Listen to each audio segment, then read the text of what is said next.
Salam hörmətli izləyicilər, Missiya Aktual verilişinin yeni buraxılışı ilə qarşınızdayıq. Bu dəfəki qonağımız çoxdan səbirsizliklə gözlədiyimiz, fikirlərinə dəyər verdiyimiz, əslində bizim hamımızın böyüyü hesab olunan, ağsaqqalımız hesab olunan Türk ağsaqqalları arasında əlaqələrin inkişafı İctimai Birliyinin sədri, dünyaca məşhur uroloq alimimiz, şərəf, şöhrət ordenli, birinci dərəcəli vətənə xidmət ordenli tibb elmləri doktoru, əməkdar elm xadimi professor Sudeyev İmamverdiyevdir.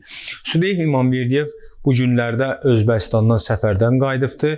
Həmin ölkədə səhiyyə üzrə beynəlxalq konfrans keçirilib və bizim o konfransın detalları barədə Sudeyev müəllimin özündən cavab alacağıq. Biraz da başqa sahələri əhatə edən suallarımız olacaq. Xoş gördük Sudeyev müəllim. İstədik əvvəlcə Özbəkistan səfərimizin məqsədi barədə açıqlama verəsiniz. Çox sağ olun dəvət etdiyinizə görə. Özbəkistan Respublikasının Urgenç şəhərində 7-si 11-i qlobal sağlamlığa həsr olunmuş birinci beynəlxalq konfrans nəzərdə tutulmuşdur. Azərbaycandan 15 həkim bu konfransda iştirak eləmək üçün getmişdi və bu konfransın təşkilində Elmlər Akademiyası, Azərbaycan Elmlər Akademiyasının əməkdaşı bu prosesdə çox aktiv iştirak edən Fərah xanım Fazili böyük rol oynamışdı. Bu ümumiyyətlə konfransın təşkili, onlarla əlaqələrin yaranması, Azərbaycanda nümayəndə heyətinin formalaşması və biz Urgenç şəhərində orada tibb sahəsində müxtəlif görüşlər həyata keçirdik, xəstəxanalarda olduq və həm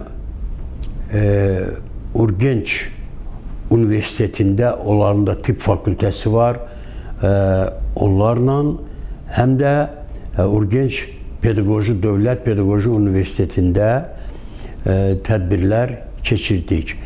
Bu konfransın böyük əhəmiyyəti ondan ibarətdir ki, fikir mübadiləsi bizim Azərbaycan həkimlərinin ölkəmizdə səhiyyə səviyyəsinin artıq hansı formada müasir dövrə bağlı inkişaf mərhələsindən öz bilikləri ilə bölüşdülər. Eyni zamanda biz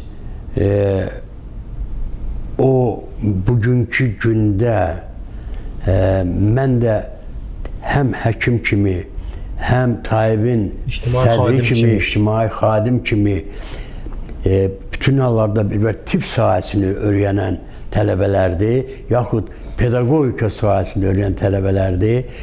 Mənə çıxışlar yer verilirdi və mən bu istiqamət, bu imkanlardan istifadə edib ki, bu günləri vətəndaşlıq mövqeyimiz Türk ölkələrində bizim münasibətlərimizin hansı səviyyədə olması, bizim prezidentlərin bu istiqamətdə nə qədər böyük işlər aparması barədə, eyni zamanda gənclərin tərbiyəsində Türk ellərinin bir-birinə bağlı olmasının nə qədər böyük əhəmiyyət kəsb eləməsi barəsində fikir mübadiləsində iştirak edirdik. Tibb sahəsində bizim tərəfimizdən aparılan məruzələr də çox böyük hörmətlə qarşılandı. Növbəti sualımı onunla bağlı vermək istəyirəm. Ümumiyyətcə, bax, oradakı iştirakçıların konferansın müxtəlif ölkələrdən gəlmişdilər. Azərbaycan səhiyyəsi barədə təsəvvürləri və yaxud da qənaətləri necədir? Yəni, Azərbaycan səhiyyəsinin səviyyə vəziyyəti barədə. Fikir mübadiləsində məlum oldu ki, onlar çox böyük hörmətlə Azərbaycanda baş verən bu son proseslərə münasibət göstərirlər və xəbərdardılar ki, bu ümumi Azərbaycanda baş verən həm ölkəmizin bu torpaqlarımızı azad etmək, tamlığını tam necə deyərlər, bərpa etmək prosesində eyni zamanda da ölkəmizdə bütün bütün sahələrdə olduğu kimi səhiyyə olan xüsusi münasibətin əhəmiyyətindən və səviyyəsindən məlumatlıdırlar. Və mənimlə onlar bu barədə fikir mübadiləsi apararaq mənə müraciət etdilər ki, professor, bu deməli Urgenç Universitetinin rektoru, orada tibb fakültəsi var, onun rektoru həm cərrah, həm cərrah onkoloqdur. Məndən xahiş elədi ki, biz sizi dəvət edirik rəsmi. May ayında, aprel ayında açın mənim vaxtım varsa bir həftə gəlib Urgenç Universitetində tibb fakültəsində mühazirələr oxuyum. Bax, mən bir kənar adam kimi, səhiyyəyə aid olmayan bir adam kimi, amma bir təbii ki, vətəndaş olaraq, insan olaraq hamımızın səhiyyə sisteminə bu ya digər dərəcədə əlaqəmiz yaranır, münasibətimiz qurulur. Mənim kənardan təsəvvürlərimi istəyirəm sizlə bölüşəm ki, nə dərəcədə düz düşünürəm. Bax, məndə belə bir qənaət var ki, Azərbaycanın tibb sahəsi üzrə əsasən mən belə düşünürəm, 3 istiqamət üzrə dünyaya deyə biləcək sözü var. Qalan sahələr səhiyyədən söhbət gedir. Biraz elə bir geriliyib. Hansı istiqamətli? Birincisi, urologiya, kardiologiya, bir də stomatologiyanı da mən bura sallam ki, o bilirəm ki, Azərbaycanda çox inkişaf edib son illərdə stomatologiya.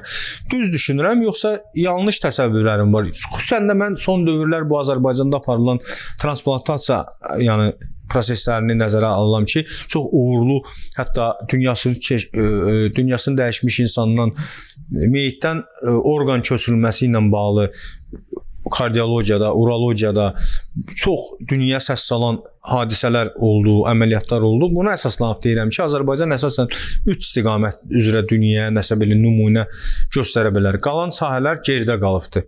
Düz deyirəm, yoxsa yanlış? Bu bir mənalı qəbul oluna bilməz. Çünki ölkədə bütün sahələrə müvafiq... Mən səhiyyənin qollarını deyirəm. Mən də deyirəm, bütün sahələrə tibb sahəsində müvafiq münasibətlər var və bütün sahələrdə müasir dövrə bağlı inkişaf diqqəti cəlb eləyir. Şübhəsiz ki, ayrı-ayrı şəxslərin vəzifədə olan bu bizim kolleqaların fəaliyyətinin böyük əhəmiyyəti var. Dövlət səviyyəsində bu işlərə münasibət çox yüksək olmaqla bərabər ayrı-ayrı şəxslərin, o vəzifədə olan şəxslərin fəaliyyətinin böyük əhəmiyyəti var. Yəni, yaranmış imkanlardan düzgün istifadə etmək bu ayrı bir tamamilə keyfiyyət tələb eləyir, hazırlıq tələb eləyir. Ayrı-ayrı şəxslərin individual xüsusiyyətlərinin yüksək olması nəzərdə tutulur. Onsuz mümkün deyil inkişaf. Ona görə də əgər biz istəyiriksə, Azərbaycanda bütün sahələr simmetrik olaraq inkişaf eləsin, biz düzgün vəzifələri bölüşdürməliyik.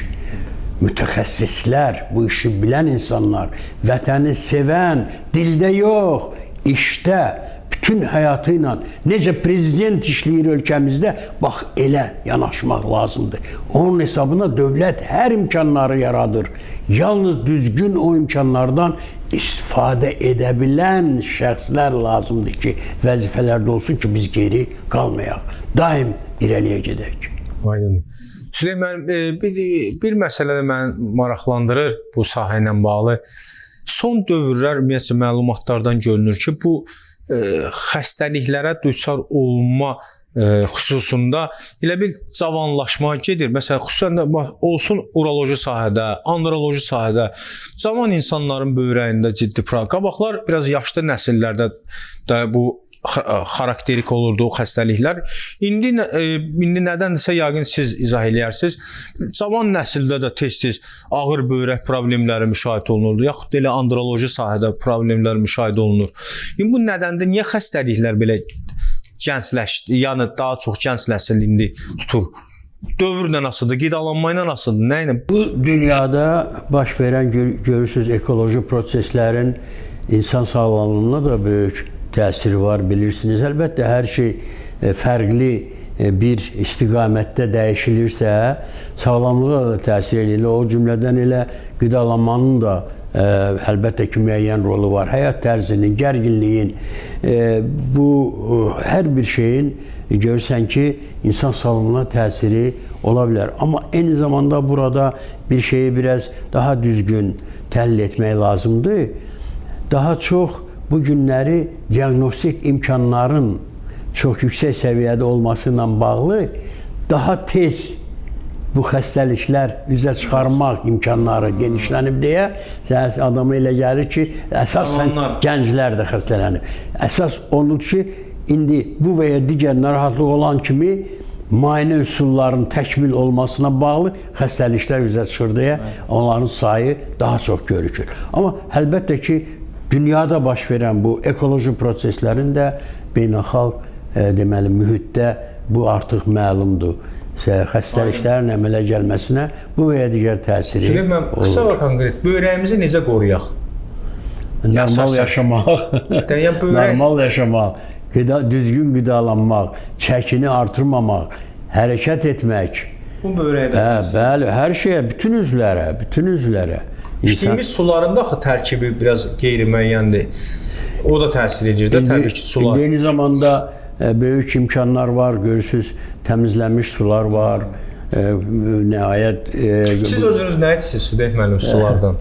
Mən adi, normal qaynamış sular, filtrdən keçirilmiş qaynamış çaydır, sudur lazım olanda bu mineral sular var, həm isti sudur, badamlıdır, sonra sirabdır, bunlardan istifadə edirik.